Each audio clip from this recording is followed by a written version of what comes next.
नाम था तुलीबाई। से 1869 मसीह गुजरात पोरबंदर में जन्मग्रहण करते। से अति शांत स्वभाव रे लाजकुला स्वभाव पिला लाजकुला स्वभाव रे।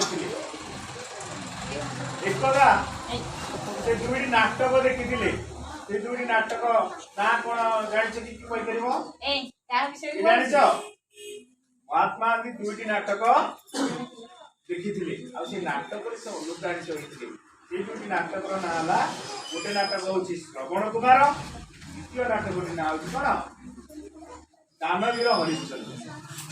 ये दुईटी नाटक देखिकी से सत्य और न्याय न्याय और सत्य यही दुईटी जिनिस को जीवन व्रत रूपे ग्रहण कर